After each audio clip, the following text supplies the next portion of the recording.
أعوذ بالله من الشيطان الرجيم. بسم الله الرحمن الرحيم. السلام عليكم ورحمة الله تعالى وبركاته. نوينا التعلم والتعليم والتذكر والتذكير والنفع والانتفاع والإفادة والاستفادة والحث على التمسك بكتاب الله تعالى وبسنة رسول الله صلى الله عليه وسلم والدلالة على الهدى والدعاء على الخير ابتغاء وجه الله تعالى مرضاته وقربه وثوابه. سبحانك لا علم لنا إلا ما علمتنا إنك أنت العليم الحكيم. رب اشرح لي صدري ويسر لي أمري واحلل عقدة من لساني يفقه قولي. أما بعد. يا فتاه يا عليم يا فتاه يا عليم افتح علينا فتحا قريبا برحمتك يا أرحم الراحمين.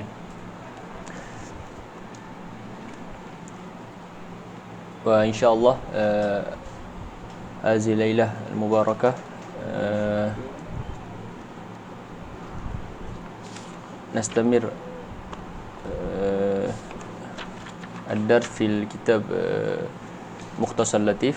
InsyaAllah kita akan sambung di akhir bab najasah, di mana pada minggu sebelumnya, minggu terakhir kita telah masuk bab yang berkaitan dengan najis-najis, apa-apa perkara yang menajiskan, dan kemudian hari ini kita akan habiskan pada cara-cara izalatun najasah, cara-cara menghilangkan najis, di mana pembahagian izalatun najasah itu ada terbagi kepada tiga bahagian najis. Baik. Bismillahirrahmanirrahim. Qala musannifu rahimallahu taala wa nafa'ana bi ulumihi wa ulumi syekhina fi daraini amin. Faslun fi ma yadhuru wa ma la yadhuru. Wa tadhuru al-khamratu idza takhallalat bi nafsiha wa kadzalika an-nabidhu min at-tamri wadh-dhabib wa jildul maitati idza dubigha. وإذا تنجس شيء ببول كلب أو خنزير أو فرع أحدهما أو لعابه أو روثه أو عرقه أو بدنه وهو رطب غسل سبعا إحداهن بتراب طاهر طهور. وإذا تنجس التراب بالكلب فيكفيه 7 مرات بالماء الخالص. وما تنجس ببول صبي لم يطعم غير اللبن نضح وهو رشه بالماء مع الغلبة والمكاثرة. وسائر النجاسات تطهر بالغسل إذا زال طعمها ولونها وريحها ولا يضر بقاء لون أو ريح عسر زواله ولا يطهر الماء إذا تنجس. فصل في التيمم. طيب. Jadi sekarang ni kita akan bicarakan tentang perkara-perkara yang najis tadi yang kita telah sebutkan pada akhir liqa kita. Ada beberapa perkara dalam najis ini dia boleh disucikan. Maksudnya benda itu menjadi suci.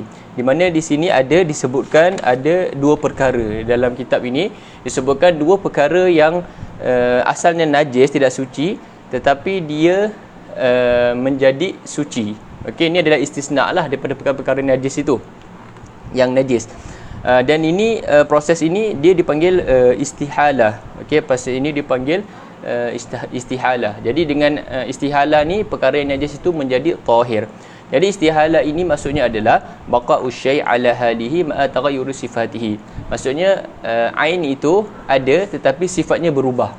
Okey, sifatnya berubah. Okey, dua contoh yang disebutkan di dalam kitab ini, iaitu yang pertama adalah arak yang bertukar menjadi cuka.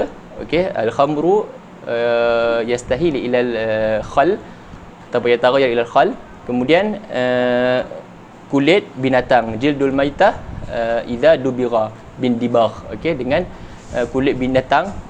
kulit binatang, bangkai binatang yang suci setelah melalui proses sama ataupun indibagh ataupun dibagh ataupun indibagh.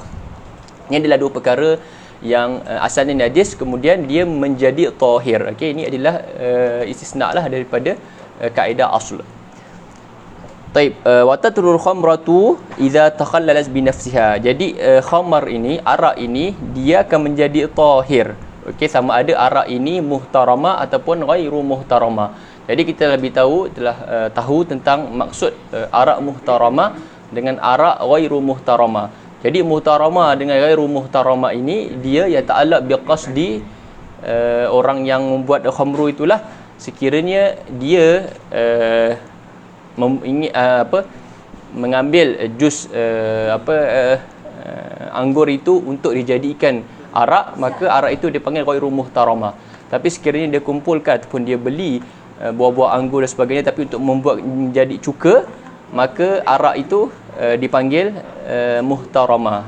Jadi niat ataupun qasdu seseorang itu sebelum proses itu menjadi cuka. Okey, sebelum proses itu menjadi cuka. Taib. Jadi wataturu khamrah ini mutlaqan sawa'un muhtaramah wa ghairu muhtaramah idza takhallalat bi nafsiha. Jadi salah satu ahwal, salah satu sebab arak itu menjadi suci sekiranya dia menjadi cuka dengan binafsiha, secara sendiri. Maksudnya dia tidak bercampur dengan bahan-bahan lain. Okey, antara cara-cara berzaman dahululah ataupun antara cara-cara cuka jus anggur itu menjadi cuka melalui proses arak, dia diletakkan dalam satu bekas dan itu, bekas kayu. Kalau seperti kita tengok dalam cerita lama tu ada satu bekas arak tu. Kemudian dia disimpan dalam tempoh yang lama, maka selepas beberapa bulan atau beberapa tahun, berapa bulan lah, jus anggur yang telah dipadatkan dalam bekas itu menjadi arak, kemudian seterusnya menjadi cuka.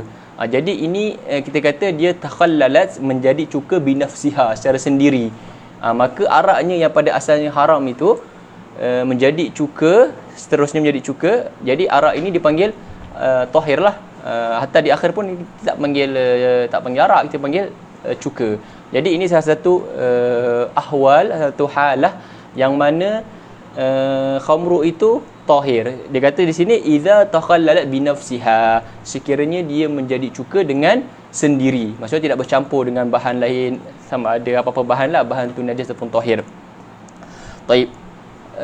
Dan sekiranya dia kata fa idza takhallalat binafsiha tahurat wa ina'uha, dan sekiranya dia menjadi cuka dengan sendiri, maka arak pada asalnya itu menjadi tahir, ataupun cuka tu tahir lah, dan juga ina itu pun menjadi tahir. Okey, bekas tu pun menjadi tahir. Amma idza takhallalat bi musahabatil ain fa fihi tafsil. Tapi sekiranya ketika proses menyimpan jus anggur itu ataupun buah anggur itu, ketika dia menjadi arak, dia bercampur dengan ain, musahabatil ain, maksudnya dia masukkan apa-apa barang kandungan lain di dalam bekas arak tersebut. Sekiranya dia letakkan ain itu najis, benda yang najis, darah ke atau apa-apalah, kalau yang dicampur dalam arak itu najis, maka automatik arak itu akan menjadi najis. Hatta jadi khal pun, khalnya itu mutanajis. Okey, sebabnya kaedah kata apa, an-najis yaqbalu tanjis. Maka khamru itu najis, kemudian dicampur lagi dengan bahan najis, qat'an benda itu mutanajis dan najislah. Maka hal ini sekiranya bercampur dengan ain najasah, maka lam yathur al-khamru. Kemudian dikata yang kedua, sekiranya dia letak ain tahirah, letak dia ada musahabah ain, tapi ain itu tahirah, buah lain atau sebagainya untuk perisa, maka ada beberapa keadaan dia menjadi najis. Salah satunya sekiranya bahan yang dicampurkan ke dalam khamru itu infisal. Okay, infisal di dalam air ataupun dalam khamru itu. Sebenarnya ada infisal sesuatu, ain itu infisal, contoh dia letak dalam tu buah apple contohnya. Kemudian buah apple tu ada infisal, ada tahallal. Okay, infisal bercampur dengan khamru itu, maka khamru itu pun menjadi najis. Begitu juga surah yang kedua, dia bercampur dengan khamru itu sehingga dia menjadi cuka, hatta takhallalat. Okey, dia tak nuzi'a qabla takhallul, dia dicampurkan kemudian berterusan sehingga menjadi khal. Jadi dua surah ini walaupun ain itu tahir, tetapi najis itu tetapi khamru itu tetap najis. Kerana apa? Kerana bahan itu, okey, bahan itu bila dia bercampur, dia akan bertanajis lah. Kemudian bila dia bertanajis, automatik segala air khamru itu semua menjadi najis semula. Macamnya najis yaqbalu tanjis. Jadi sama lebih kurang ilahnya dengan surah yang pertama tadi. Jadi sekiranya bi musabatul ain, kita akan tengok sekiranya dia infasalat, kita akan hukum dengan lam yathur, ataupun dia dibiarkan yastamil sehingga takhallal. Ada satu surah saja sekiranya bercampur dengan ain tahir, kemudian lam yang fasil, okey, surahnya akas yang dua surah tadilah, lam yang fasil syai', kemudian nuzi'an qabla takhallul, okey, dia dikeluarkan sebelum arak itu menjadi cuka, maka ketika itu proses selepas itu arak ataupun cuka itu tahir. Okey, cuka itu tahir. Yang ini adalah surah yang pertama, sesuatu ain najasah itu menjadi tahir, iaitu al-khamru idza takhallalat bi nafsiha ataupun li musahabatil ain tetapi nuzi'an qabla takhallul. Okey, dan surah yang pertama tadi, satu surah yang anda sebutkan tadi, yang mana khamru itu menjadi suci. Taib. Begitu juga dia kata wa kadzalika an-nabith min at-tamr az-zabib. Okey, an-nabith ni pun yalhaq dengan hukum khamru dengan syurut-syurutnya, sekiranya takhallal bi nafsiyah dan sebagainya. Ini adalah surah yang pertama, di mana sesuatu najis itu menjadi tahir. Kemudian yang kedua adalah jildu maitah, kulit maitah. Maitah, okey, maitah ini qaid muhim. Jadi terkeluar daripada maitah ini sekiranya binatang itu makul wa zubiha bi zakati syar'iyyah. Okey, disebutnya jildu maitah, bangkai. Okey, maitah jildu maitah hatta walau ghairu makul. Yang penting idza dubira, selepas disamak. Okey, dubira ni samak lah dengan bahan-bahan samak yang bahan-bahan yang tajam, membuang bau-bau kulit, darah-darah dan sebagainya lah. Taib. Dan juga maitah ini terkeluar daripada dia adalah kalb wa khinzir. Jadi kulit anjing dan juga khinzir ini, dia hatta walaupun dubirah tidak akan menjadi tahir. Okay, dia terkeluar daripada murad jildu maitah. Jadi maitah itu bangkai. Contohnya hatta walaupun makul, contohnya lembu. Okey, lembu tu dia mati tanpa zakat syar'iyyah, tidak disembelih dengan sembelih yang betul. Dia mati disebabkan keracunan, termakan racun ataupun aksiden dan sebagainya. Kemudian kulitnya tu kita ambil. Kulitnya itu tahir ke tak? Tak tahir. Kenapa tak tahir? Sebabnya binatang itu tidak disembelih dengan zakat syar'iyyah. Sekiranya binatang itu disembelih dengan zakat syar'iyyah, binatang yang makul ini disembelih dengan zakat syar'iyyah, maka segalanya tahir. Okey, segalanya tahir. Tetapi sekiranya dia tidak disembelih dengan zakat syar'iyyah, maka kulitnya itu perlu disucikan dengan dibagh kerana dia najis. Okey, dia najis. Dan kemudian maitah ini, bila disebut jildu maitah, kulit bangkai, muradnya itu bukanlah khas untuk binatang yang sudah mati. Hatta walaupun, okay, misalan naftarid binatang tu hidup, okey, hayyan qaim, kemudian kita cabut kulitnya ketika dia hidup. Okey, contoh cabut kulit dia ketika dia hidup, kemudian kulitnya itu apa hukumnya? Mula kita tengok binatang itu makul ataupun ghairu makul. Binatang tu ghairu makul. Okey, contoh binatang tu ghairu makul. Kucing misalan ataupun keldai. Contoh, okey, binatang ghairu makul. Jadi masuk dalam kaedah ataupun dhabit jildu juz'ul munfasil minal hayy kamaitatihi. Juz'ul munfasil minal hayy kamaitatihi. Jadi kulit keldai itu kita cabut ketika dia hidup. Kemudian kulitnya itu naftarid ni, kulitnya itu bangkai ke tahir ke najis? Najis. Okey, najis. Jadi macam mana sucikan? Dibagh. Okey, dengan perantaraan samak. Okey, dibagh ataupun indibagh. Okey, indibagh lebih tepat kerana indibagh ini tidak mensyaratkan fi'lul fa'il. Okey, walaupun dia menggunakan mesin dan sebagainya, tidak disyaratkan fi'lul fa'il. Baik, itu adalah surah yang kedua yang disebutkan dalam kitab ini tentang masalah faslun fi ma yathur wa ma la yathur.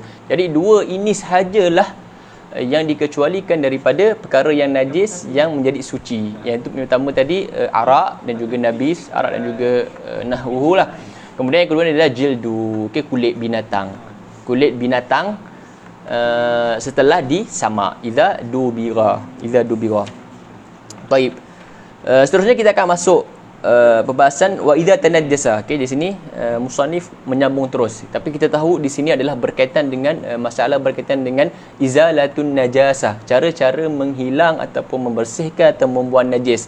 Izalatun najasah bukan maksud membersihkan najis itu kita bersihkan. Contohnya ada baul tu kita bersihkan. Okey, ain najasah lam yuthhar. Okey, tidak boleh disucikan. Okey, ni cara adalah sekiranya najis itu terkena pada mahal atau pakaian kita, bagaimana kita nak maka pakaian itu akan mutanajis. Bagaimana kita nak menghilangkan kesan najis pada pakaian. Okey, di situ ada takdirnya lah. Okey, maksud izalatun najasah itu ataupun membersihkan najis itu. Baik. Izalatun najasah ini seperti yang kita sebut daripada awal kelas dulu, ini adalah salah satu maqasid daripada maqasid taharah.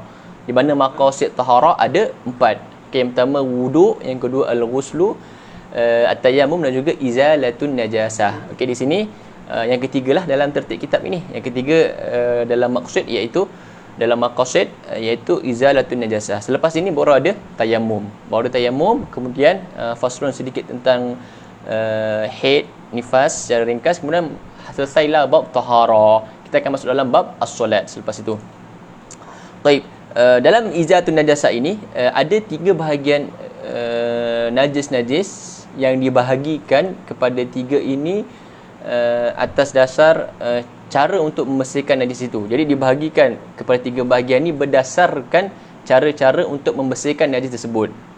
Okey, jadi pembahagian ini berasaskan cara untuk membersihkan najis itu sendiri. Jadi izalatun najasah ini ada 3 bahagian. Yang pertama najis mughalladhah, yang kedua najis mukhaffafah, ringan. Mughalladhah ni yang berat ataupun yang keras, mughalladhah. Kemudian mukhaffafah dan juga mutawassithah. Okey, mutawassithah ala sabil tertib fil kitab. Baik. Wa idza tanajjasa syai'un bibauli kalbin aw khinzirin aw far'i ahadihima aw lu'abihi aw rawthihi aw araqihi aw badanihi wa huwa ratbun. Okey, qaid syarat muhim, wusila sab'an ihdahunna biturabin tahirin tahurin.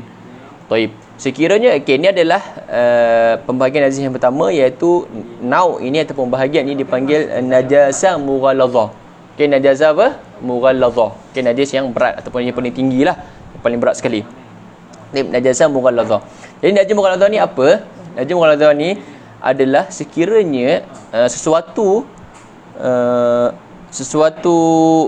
syai' itu sesuatu yang jamid, sesuatu apa-apa yang jamid lah, bukan ma'i'. Kerana kalau dia terkena ke air, itu adalah hukum air. Okey, ini sesuatu yang jamid. Pakaian, tempat dan sebagainya lah. Syai'un jamid. Sekiranya kita ambil contohlah pakaian. Okey, pakaian kita terkena kal ataupun khinzir. Baul kal ataupun khinzir ataupun selain baul. Apa-apa yang daripada anjing ataupun babi, dan disyaratkan wahwa ratbun, mestilah salah satu daripada mulaqah kita, pakaian dan juga contoh tadi pakaian kan, salah satu daripada pakaian ataupun bahagian anjing ataupun babi itu basah, ratbun. Ini adalah syarat. Sekiranya tak ratbun, jaf. Okey, kaedah kata apa? Jaf ma'ajaf tahir bila khilaf. Okey, jaf ma'ajaf tahir bila khilaf. Sesuatu yang kering dengan kering sekiranya mulaqah, bersentuhan, maka dia adalah tahir bila khilaf.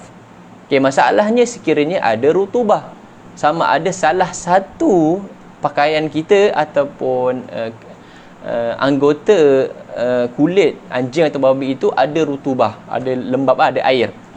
Jika salah satu ataupun kedua-duanya berair, rutubah, maka itu tanajjasa pakaian kita lah, dan perlu dibersihkan dengan cara najis mughalladhah. Okey, jadi sama ada anjing atau babi itu tak kisahlah sama ada baul dia. Okey, contoh dekat sini baul ataupun lu'ab, okey, air yang keluar daripada mulutnya, air liur ataupun air apa-apalah daripada lidahnya ataupun mulutnya. Kemudian rauthihi, najis dia, tinja, araqihi, peluhnya, ataupun badanihi wa huwa ratbun. Okey, itu syarat. Cara nak bersihkan macam mana? Wusila, dibasuh sab'an, 7 kali, ihdahunna, salah satunya biturabin tahirin tahur. Okey, turab itu mestilah tahir wa tahur. Maksudnya bukan turab ghairu mustakmal, bukan turab mustakmal, bukan turab mutanajis ataupun turab najis. Mestilah turab tu tahir, turab yang suci lah. Dan kemudian dia kata ihdahunna bi turab, salah satu daripada turab. Dia tak letak syarat mestilah yang pertama ataupun yang kedua ataupun yang ketujuh ataupun yang ihdahunna. Jadi tuan-tuan boleh letak sama ada yang pertama ataupun yang kedua ataupun yang ketujuh dan sebagainya. Cuma di sini ulama beritahu afdalnya adalah yang pertama. Seterusnya sebelum akhir. Okay, kenapa tak letak ke akhir? Mesti afdalnya awal ataupun kedua ataupun ke-6 sampai ke-6. Kerana apa? Kerana apabila kita dah basuh dengan turab, salah satunya, kemudian kita boleh basuh, kemudian kita akhiri dengan air supaya permukaan yang terkena najis itu tidak berpasir, tidak kena turab, kan? Jadi itulah itulah ataupun afdalnya, yang terbaiknya lah. Tapi kalau kita letak yang ketujuh ke apa, di mana-mana kedudukan 1 ataupun 2 ataupun 6 tak ada masalah. Tapi sebelum kita mulakan tasbih ini, 7 basuhan ini, mestilah yang pertama sekali kita buang ain dia ataupun jirim dia. Okay, contohnya ada tinja ataupun tahi anjing di depan rumah kita, kawasan rumah kita lah contohnya. Tip. Hari kita mula 7 terus, kita basuh air 1, 2, 3, 4, 5, 6 ataupun yang ke-6 tu kita campur dengan turab, kemudian yang ke-7. Tapi lepas dah 7 kali, jirim tu masih ada lagi. Okey, tahi tu ada lagi berketul kat situ. Okey, jadi syarat bermula 7 ini adalah selepas kita buang air itu. Selepas kita buang tahi itu, jirim tu kita buang. Okey, jadi pertama-tama kita simbah air lah, buang jirim tu. Sekarang okey, kita dah simbah air, tahi itu dah tak ada. Dah tak ada dekat permukaan tanah lantai rumah kita contohnya. Okey, kita dah buang. Okay, sekarang ada asal-asal sikit. Jadi di situlah bermulanya 7.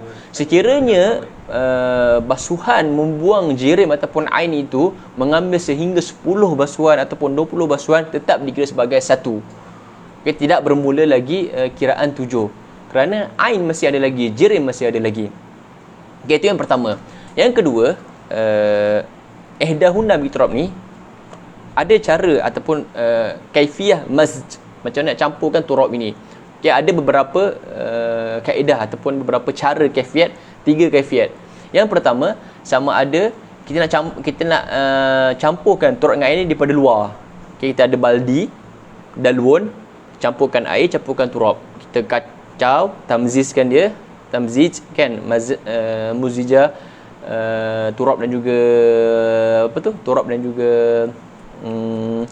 mak, okey, campur di luar. Kemudian kita simbah ke permukaan najis. Itu cara yang pertama. Cara yang kedua, kita letak turab, boleh letak air, ataupun cara ketiga terbalik, letak air dulu, boleh letak turab. Okey, tak kisah. Kaifiatnya ada 3. Dan kemudian itu adalah masalah yang kedua. Jadi yang pertama tadi, mestilah pembasuhan perkiraan 7 itu dikira selepas dibuang ain, selepas dibuang ain ataupun jirim. Kemudian masalah yang kedua, cara untuk mencampurkan turab itu sama ada kita campur di luar ataupun kita letak air, boleh letak turab ataupun letak turab dulu baru letak air. Okey, tidak ada masalah. Dan kemudian turab ini disyaratkan sekiranya permukaan itu tidak berturab, tetapi sekiranya ardiyah itu tanahnya itu turab. Okey, tempat yang terkena najis itu memang dah berturab. Jadi cukuplah kita membasahi atau membasuh dengan air 7 kali sahaja tanpa campur dengan turab. Kerana tanah itu sudah turab. Okey, jadi tak ada faedah lah kita ambil turab yang lain. Okey, tak ada tidak ada faedah. Jadi tanah yang permukaan yang berturab, yang bertanah, tak perlu lagi kita buat proses tamziz lagi. Taib. Seperti disebutkan di sini, wa idza tanajjasa at-turabu bil kalbi fayakfihi sab'u marratin bil ma'il khalis. Sekiranya turabnya itu tanajjas bil kalb, yakfihi sab'u marrat bil ma'il khalis. Okey, tidak perlu dicampurkan dengan turab lagi. Tidak perlu dicampurkan dengan turab lagi. Baik. Seterusnya, okey, itu adalah kerana 7 basuhan ini ataupun tasbih ini adalah kerana litiba, kerana ada hadis daripada Nabi SAW, idza walaghal kalbu fi ina'i ahadikum falyaghsilhu sab'a marratin ihdahunna biturab, wa fi riwayat ulahunna biturab, wa fi riwayat as-sabi'ah biturab. Okay, fi hadisil akhar tahuru ina'i ahadikum idza walagha fihi al-kalbu an yaghsilahu sab'a marrat ihdahunna bil batha. Okay, batha ni turab. Wa fi riwayat aulahunna biturab, ataupun riwayat ukhra as-sabi'ah biturab. Jadi ini adalah kerana adanya hadis Nabi SAW yang menyuruh kita untuk membuatkan 7 basuhan, salah satunya dengan tanah. Tapi ini adalah berkaitan dengan najis mughalladhah. Okay, khalasna najis mughalladhah. Kemudian seterusnya, najis yang seterusnya, wa ma tanajjasa bi bauli sabiyyin lam yat'am ghairal laban. Ia adalah najis mukhaffafa. Okay, najis yang kedua iaitu najis mukhaffafa. Okay, jadi apa itu najis mukhaffafa? Najis mukhaffafa yang pertama ada 4 qaid ataupun 4 qaid muhim yang penting. Yang pertama sobi, daripada sobi. Okey, sobi ini terkeluar daripada dia sobiyah ataupun khunsa, sobi lelaki. Okey, ini ikhtisas lah untuk lelaki, sobi lelaki. Kemudian yang kedua baul, mestilah baul, kencing. Okey, baul. Okey, najis mukhaffafa ini mestilah baul. Baul terkeluar daripada baul ini, selain baul lah dam dia ke ataupun ghaid dia dan sebagainya, mestilah baul, air kencing sahaja. Okey, ni qaid yang kedua. Qaid yang ketiga, lam yat'am ghairal laban. Okey, tidak makan selain ataupun minum selain susu. Sama ada susu, segala jenis susu ataupun apa yang yaltah fi hukmi laban.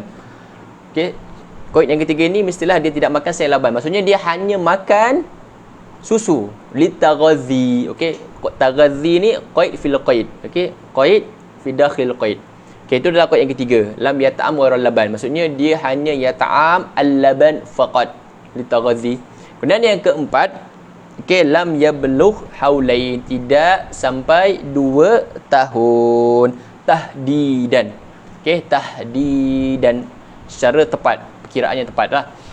Jadi dalam 4 qaid berkaitan dengan najis mukhaffafah. Okey, saya ulang sekali lagi. Yang pertama mestilah baul, air kencing sahaja. Kemudian yang kedua sobi, kanak-kanak lelaki sahaja. Kemudian tidak sampai 2 tahun, kurang daripada 2 tahun. Kemudian yang keempat, dia tidak makan selain susu. Maksudnya dia hanya makan minum susu sahaja dalam tempoh 2 tahun itu. Sekiranya dia makan selain susu tapi laisa litaghazi, litabarrub, litahannub, okey, dia makan madu, dia makan kurma, tapi bukan litaghazi, tapi litahannub, litabarrub sebagainya, maka itu tidak terkeluar najisnya itu daripada menjadi najis mukhaffafa.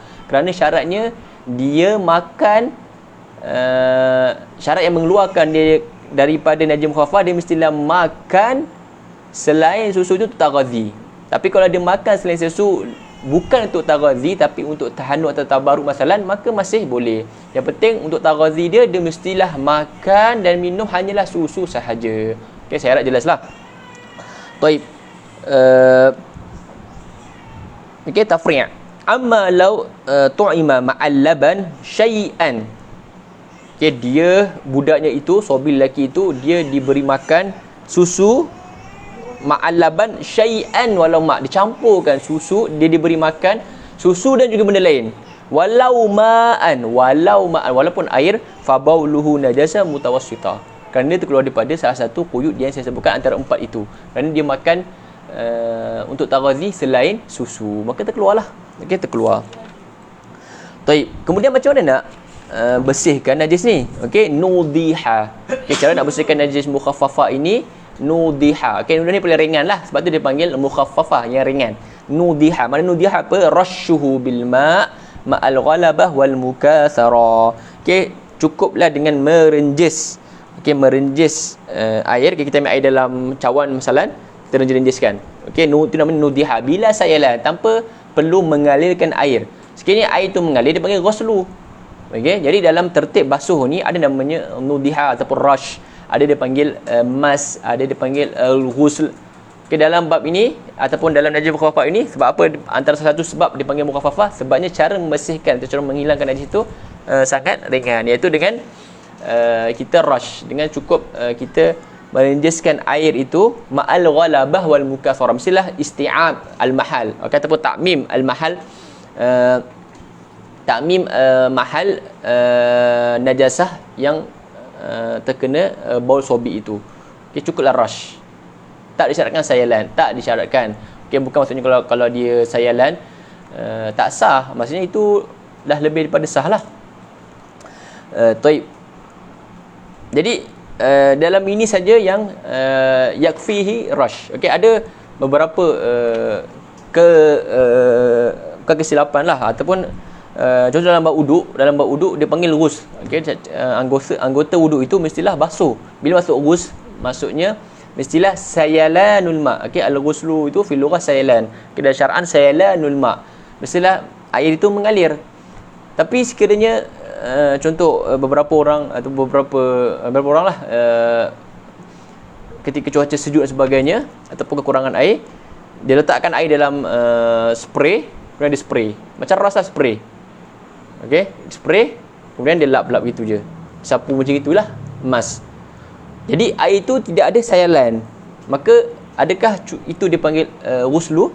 Okey, tidak. Okey, dalam bab wuduk mesti syaratnya ghuslu, mestilah air itu mengalir. Okay, kita ambil air mengalir, ataupun air tak ada, alirkan. Okey, tapi kalau dia ras saja dengan spray saja gitu kan, takmim, ini bukannya al-ghuslu. Tapi dalam najis mukhafafah ini yakfihi rush. Okey, boleh dia sembuh gitu saja, ataupun pakai spray kan, spray gitu dia rush. Yang penting syaratnya apa? Takmim, ghalabah, mukathara. Okey, yakfi. Okey, dan ini pun juga ada hadis Nabi di mana salah seorang sahabi yabul fi baina yaday Nabi SAW, kemudian Nabi mengarahkan supaya hadirkan air dan kemudian bersihkan dengan cara rush. Okay, ini pun littiba. Baik, habis tentang najis mukhafafah. Okay, kita masuk ke najis yang terakhir dan juga masalah terakhir dalam dars kita pada hari ini. Kemudian wasairun najasah, dan kemudian selain najis yang disebutkan pertama tadi mughalladhah, kalb dan khinzir, dan juga najis mukhafafah iaitu baulu sobi, wasairun najasah, najis selain daripada dua ini tathuru bil ghusli. Okay, tathuru bil ghusli, dan ini adalah najis dipanggil najis mutawassithah. Okay, pertengahan, mutawassiyah. Laisa mughalladhah, tidak berat sangat, walaisa mukhafafah, tidak terlalu ringan sangat, tapi dia mutawassithah, di pertengahan. Jadi cara nak bersihkan dia adalah macam mana? Baki najasat selain najis lain selain daripada anjing babi dan juga sobi itu, selain daripada kedua ini dia panggil najis mutawassithah, dan cara bersihkan adalah dengan bil ghusli, dengan membasuh. Ghusli maksudnya apa tadi? Sayalanul ma. Okey, tamam. Okey, maknanya sayalanul ma, mestilah air itu mengalir. Okey, air itu mengalir di permukaan yang terkena najis itu. Tathuru bil ghusli idza zala ta'muha wa launuha wa rihuha. Okay, mestilah hilang bau, warna dan juga rasa. Mestilah hilang bau, warna dan juga rasa. Okay, hilanglah tiga perkara ini. Tetapi sekiranya ya baqa'ul laun sahaja, ataupun baqa'u rih sahaja, laun, warna dan juga bau sahaja, okey, la yadur. Okey, tidak ada masalah sekiranya sudah sampai halatut ta'assur. Okey, halatut ta'assur itu maksudnya dia basuh dengan 3 kali dengan isti'anah nahwi sabun. Okey, dia basuh, dia berus dan sebagainya dengan sabun dan sebagainya, dah basuh, dah buat apa semua, tetapi masih ada laun sahaja, kemudian masih ada bau sahaja. Dah hal itu ta'assur, dia dah basuh, dah guna sabun dan sebagainya. Okey, maka dia sampai ke tahap ta'assur. Sekiranya ada juga laun ataupun rih sahaja, maka dimaafkan. Okey, maka permukaan itu dimaafkan. Kita hukumnya apa? Kena tahir lah. Okey, dimaafkanlah. Baik. Tetapi sekiranya ada dua-dua, laun dan juga rih. Okey, laun dan juga rih, tidak dimaafkan. dia mestilah dia kena bersihkan lagi sampai satu tahap dia panggil halatu ta'azzur. Ta'azzur ni maksud apa? Memang tidak boleh dibersihkan, la tazulu illa bil qata'. Kena potong terus. Kalau contohnya baju tu terkena potong, kena gunting, koyakkan dan sebagainya. Okey, itu masuk hal tu ta'azzur. Dah sampai ke tahap tu barulah dimaafkan. Okey, barulah dimaafkan. Sampai hal tu ta'azzur. Tetapi sekiranya akan datang selepas itu, boleh dibersihkan, boleh dihilangkan bau dan juga warna itu, maka wajib dia lakukan. Okey, hal tu ta'azzur tadi. Tetapi hal tu ta'azzur itu sekiranya dia baqa' laun wahdahu ataupun baqa'ur rih wahdahu sahaja. Dan kemudian tetapi ta'am dia masuk dalam hal tu ta'azzur, sama seperti baqa'ul laun warrih. Okey, laun dan juga rih. Baik. Jadi mestilah cara kita membersihkannya mestilah dengan bil ghasli, saylanul ma' ala mahallin najasa. Okey, jadi saya ulang sekali lagi, saya ringkas. Jadi mestilah hilang tiga perkara ini. Pertama sekali jirim dia lah, ain dia. Kemudian kita kena hilangkan bau, warna juga rasa. Sekiranya bau dan juga warna ada, okey, bau dan juga warna, laun dan juga rih, salah satu ni masih ada, maka dia dimaafkan sekiranya dia telah sampai tahap ataupun hala ta'assur. Okey, ta'assur. Okey, ta'assur. Maksud ta'assur ini dia dah buat basuh 3 kali dan dah telah gunakan macam-macam sabun, berus dan sebagainya. Dah berus, dah kikir dan sebagainya, tapi masih ada lagi kat kapet tu. Contohnya lah kat kapet tu ada najis darah contohnya. Okey, darah orang lah ataupun darah binatang yang selain kab wal khinzir. Kemudian bila dia dah bersihkan 3 kali, maka kita kata itu dah sampai halatu ta'assur. Okey, ta'ain sim ra, ta'assur. Maka ketika itu dimaafkan. Okey, ketika itu dimaafkan kerana baqa'ul laun wahdahu wa baqa'ur rih wahdahu la yadur. Tapi sekiranya baqa' ta'am wahdahu, okey, ta'am wahdahu ataupun baqa'ul laun warih ma'an, maka dia tidak dimaafkan sehinggalah dia sampai halatu ta'azzur. Kita kena basuh lagi dan lagi sehinggalah ada ahli khibrah ataupun orang yang mahir dalam bab ini dikatakan ini memang tak boleh hilang. Rasa dia memang tak boleh hilang. Bau dan warna yang melekat ni tidak boleh, bau dan juga warna, laun dan juga rih lah. Laun, warna dan juga rih. Okey, bau dan juga warna ini tak boleh hilang kecuali dengan qata'. Okey, inilah sampai halah yang seterusnya yang lebih berat, ta'azzur. Okey, ta'azzur, ta'ain zal ra. Ta'azzur ini dobeknya dia la tazu illa bil qata'. Dah khalas, nihayah, dah sampai nihayatul su'ubah, dia kena potong. Permukaan kapet itu. Okey, bila sampai hal ta'azzur, ahli khibrah dah kata macam itu, maka ketika itu dimaafkan. Tetapi sekiranya akan datang boleh dibersihkan, maka wajib dia bersihkan. Kemudian wala yathuru syai' minal ma'i'at idza tanajjas. Sekiranya ma'i', okey, sebab tu tadi yang pertama sekali kita beritahu tadi, yang pada Najm Mughal itu dia kata wa idza tanajjasa syai'. Okey, syai' ini mestilah syai'un ataupun syai' ini mestilah syai' jamid. Perkara-perkara yang najis ini mestilah perkara yang jamid, yang bukan ma'i'. Sekiranya ma'i', maka dia ada dua, sama ada air ataupun selain air. Kalau air, dia ada dua juga, sama ada, maksudnya terpecah pada dua, sama ada qalil ataupun kasir. Dan segala yang berkaitan dengan air ini kita dah terangkan pada awal bab air. Sekiranya ma'u qalil tanajjasa bimulaqatin najasah. Okey, dengan termasuknya najis, sama ada dia berubah atau tak berubah, maka air itu akan jadi najis. Sekiranya ma'u kasir, sekiranya bercampur dengan najis, tidak akan menjadi najis sehinggalah dia berubah salah satu sifat dia, bau, warna ataupun rasa. Jadi ma'ul qalil tanajjasa bimulaqah wa ma'ul kasir tanajjasa bitaghayyur. Dan sekiranya selain air pula, okey, selain air, selain air, dia kata wala yatuhuru syai' minal ma'i'at idza tanajjasa. Dan ma'i' ini sekiranya tanajjas la yatur, selain air. Contohnya selain air, maksudnya selain air mutlak lah. Contohnya asir, qahwa, syai, segala nauk air minuman, sekiranya dah campur dengan sekiranya bercampur dengan najis, ila tanajasa la yathur. La yathur. La yathur. Okey. Baik, kemudian di sini di syarah ini beritahu illa fi ma dzakarahu fi fatawa al-allama Abdullah ibn Umar ibn Yahya falyuraji'. Okey, ni dia bagi kita istisna sebenarnya. Ada ma'i yang boleh tahir. Boleh tahir. Okey, jadi sahabat-sahabat, tuan-tuan boleh buka dekat fatwa Allama Abdullah bin Umar. Okey. Sejujurnya anak pun tak sempat nak buka, tapi insya-Allah kita akan cuba cari fal yuraji'. Okey, arahan daripada sahibul kitab. Jadi kita akan cari apakah dia ma'i ini yang boleh menjadi tahir. Okey, boleh menjadi tahir. Baik. Itu saja. Jadi okey, terlupa. Najis mutawassithah tadi dia ada najis ainiyah ataupun hukmiyah. Okey, najis ainiyah ni ada jerim, bau warna rasa, dan najis hukmiyah ini tidak ada jerim dan tidak ada bau warna rasa. Dan najis hukmiyah ini yakfi sailanul ma marrah ataupun daf'ah. Sekali saja sudah mencukupi. Kemudian ada masalah tentang ghusalah qalilah. Tentang ghusalah, apa dia ayatnya?